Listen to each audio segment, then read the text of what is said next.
I want you to behave as if you've already got it. Behave as if you've already got it, sitting in the bank right now. Welcome to the Mind Over Money podcast with Jessen James, the only podcast you need to tune into each week to grow your personal, professional, and financial life. Join entrepreneur, investor, and multi-award-winning international speaker Jessen James as he shows you how to take control of your mind to create the life, income, and career you deserve. Here's your host, Jessen James. I have a question for you. What would you do if I gave you £1 million right now? What would you do? That's a very serious question. What would you do if I gave you £1 million right this very moment? I'm serious. What would happen if I gave you £1 million right now? What would you do? Now, interestingly enough, a lot of people will, they'll either say what they think people want to hear, or they'll say what they really want to say. So some people would go, "Oh man, I'd pay all my debts off. I'd go on holiday. I'd go to wherever. Go on a shopping spree. Whatever it might be, right? And that's great. Fine, no problem. Some people would say, and I think some of you are saying it right now, you'd invest. You do these things. Now, I appreciate that. And here's what I want to tell you. All of you have the best intentions. But what you want to start doing right now is acting like you've got that $1 million already. That's what I'm trying to say to you. You need to act like you've already got it. You see, people who win the lottery, why is it after 2 years they're broke again? Because prior to winning the lottery, they were not acting like they had $1 million. Think about that. Prior to winning the lottery, they weren't acting like it, which means their money behavior, their attitude to money wasn't able to support £1 million or whatever it is that they won. Which means why they spent all of it. They spunked all of it. They lost all of it. Yeah. So why did I ask you this question this morning? Is I want you to behave as if you've already got it. That basically means being smarter with what you do with your money, but also enjoying it too. You see, so many people, they even with the little that you've got, they don't enjoy it. Like they think because everyone's told you to invest, everyone's told you to save, everyone's told you to be smart and wise with your money. We automatically think that means don't spend any on yourself. It's absolute garbage. So look, here's what I want you to do. I want you to behave as if you've already got it. Behave as if you've already got it. Sitting in the bank right now. Act as if you've already got it. Act as if you've already made it. Because when you start to do that, it will change your attitude to money. Plain and simple. So, for example, yes, be smarter about where you put your money. What's the return on investment for me with this, right? Be smart. But also, similarly, stop being so tight. Stop being so freaking tight. Buy something if you want to buy something. Make yourself feel better. So the reason is very simple. People often ask me, Jessen, why do you like to spend money on stuff? And for me, there's two things that I spend a lot of money on, like what I call pleasure money. Experiences, so trips, dinners, outings, whatever, with family and friends. That's number one. Number two, I like to buy expensive things that I like, and they're mostly, clothes, shoes, accessories, things that I like, okay? Now, why do I do that? Because it's very, very simple.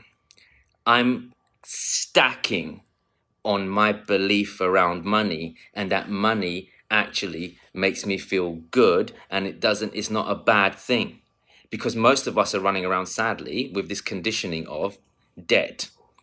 Money is used to pay bills, to pay debt.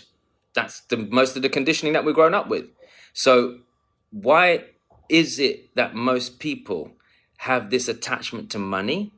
It's because they've never really used it for pleasure. I'm being honest. There's always pain attached to using money. I pay bills. I pay my mortgage. I've got to pay tax. I've got to do this. So what you've got to do is trick your mind into actually feeling like it's fun. Feeling like it's fun. Yeah? So what I'm saying to you is, here's what I need you to do. I want you every single month, or week if you want, it's up to you, to put aside some money in your pleasure pot, whatever it might be. And I want you to go and spend it on yourself. Now, that could even be £10. Please don't think that you need to go off and cop yourself the latest Louis Vuitton handbag. Well, you can if you want to. But it could even be £10. And when you spend that £10 on yourself, love it. Enjoy it. Feel great about it. And that, my friends, is how you behave like you got $1 million before you got it. Plain and simple. Because at the end of the day, people who have money, people who understand money, people who have a better relationship with money, understand that it's not a bad thing. It is not a bad thing. It's an incredible resource that can end a lot of hardship and pain. So I want every single one of you to start doing this. Make it a habit. Make it habitual, where you can figure out your routine. You can have a weekly check-in with yourself and buy something, or you can have a monthly or fortnightly. It's entirely up to you, but you shouldn't go more than a month without buying something for yourself or something that creates an experience for you and others. Like, for example, every month, I will either take my parents for dinner out or go around their house and buy a nice takeout or something like that, right? And the reason I do that is because it puts a smile on their face. I was at my mum and dad's last night. Yesterday, I went to see my parents, and I had the boys with me. And we went to see my parents, and I just said, like, my dad loves, he loves like Turkish food, like the grills and all that kind of stuff. So I just brought some of it round. Dad, really loves it. He enjoyed it. And it might sound superficial. It didn't cost me a lot of money. It didn't even cost me a lot.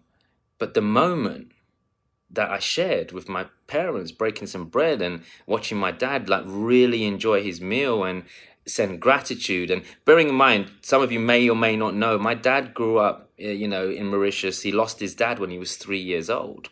My dad started working when he was 7 years old. He used to try and support his mum and his sisters. He was 7 years old. So in Mauritius at the time, they'd be lucky each week if they had a piece of meat to eat. They'd be lucky each week if they had a piece of meat. And if they did have a piece of meat, he said his mum used to cut it into 4 pieces, one for him, one for his and one for his sisters, and his mum would go without so that they could have. And that always stuck in his mind. He always stuck in his mind, and he said, man, like my mum used to actually just eat rice and vegetables and stuff and things like that and not eat any meat just so we could have it because it was so rare that they couldn't afford it. And now he's sitting there with his whole platter in front of him. So the gratitude is on another level. Does it make sense? And that wasn't expensive. That wasn't expensive at all. But look at the ripple effect of that. How can money be bad? Like when I left, my dad hugged me and he said, thank you so much for coming around. Like, thank you for bringing the food. Like you really made my weekend. Think about all of this. And we're running around in a world where we think money is bad and we think money is evil and we think money does bad things. Like, look, my dad's, some of you will know, he went through, a bit of a wobble. During December, wasn't very well. He's slowly getting back to however what normal is. So for me, I woke up and realized that I as much as I do spend time with my parents, I want to create more things that I can access and cherish, and those are memories. So please understand that it's something that I want you all to understand. If you want more, act as if you've already got it. Act as if you've already got it. If you can act as if you already got it, your brain doesn't know what's the difference between what's real and what's fake. Your brain literally doesn't know what's the difference between what's real and what's made up. And if you can do that, my friends, every single one of you are going to literally change your freaking life. I promise you that. Anyway, remember, don't you ever let anyone or anything ruin your day. Do you know why? Because you, my friends, are better than that. All right, I love you. God bless you. You've been listening to the Mind Over Money podcast with Jessen James. Don't forget to subscribe and follow on all the channels, links in the show notes. Please also leave a review and visit www.jessenjames.com to find more resources on how to create the life you deserve.